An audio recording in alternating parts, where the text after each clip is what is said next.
there, this is Julie, the Garter Girl. I wanted to make a quick video for you today about this fun, easy, really easy DIY project for your wedding or your wedding dress shopping, that is, and that is free printable wedding dress shopping voting signs. Yes, we are going to make wedding dress shopping fun for everybody, not just the bride, but your whole bride tribe that comes. So these are so simple. I'm gonna put the link down below.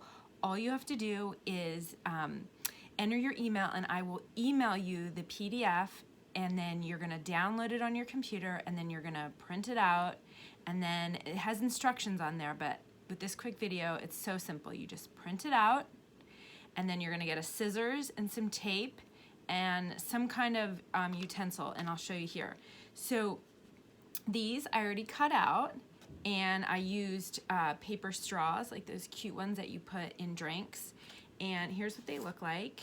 So you're gonna print them out. It's 2 per sheet, and you're gonna make these adorable little signs. And then you paste them on, tape them on the back after you've cut them out, and they're so cute. And then when you come out in your wedding dress, your whole bride tribe can say, "That's the one," or "Oh my God, yes," or maybe.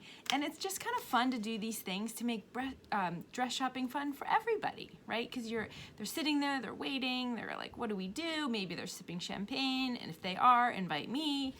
But, you know, and this one, hard pass, like they didn't love it. So maybe they don't say it, but they can just kind of hold it up like, no.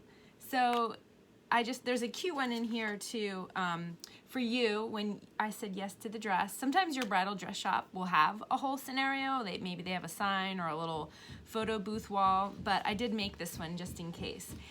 So totally free, and even if you're not the DIY type or the Martha Stewart type, it's so simple. Like I said, I will put the link down below. All you have to do is put your email in, and then I'll email it right to your inbox. You can print it out and cut it out and then tape it to the back of a straw, or you can use a popsicle stick, or I don't know, like a cute pencil or something else. You could even tie some ribbon around it and make it really fun. I thought these straws made it really fun and festive, and of course I did the one for the bride in pink. So anyway, really simple DIY project. Get the link down below. Again, my name is Julie, and I'm the Garter Girl, and I've got lots of wedding planning advice for you, and of course all the wedding garter questions that you could have, but lots of wedding tips in general, not just wedding garters. So I hope you'll subscribe to my channel, and more importantly, I hope you will get this super simple DIY free wedding dress shopping voting signs. All right, thanks.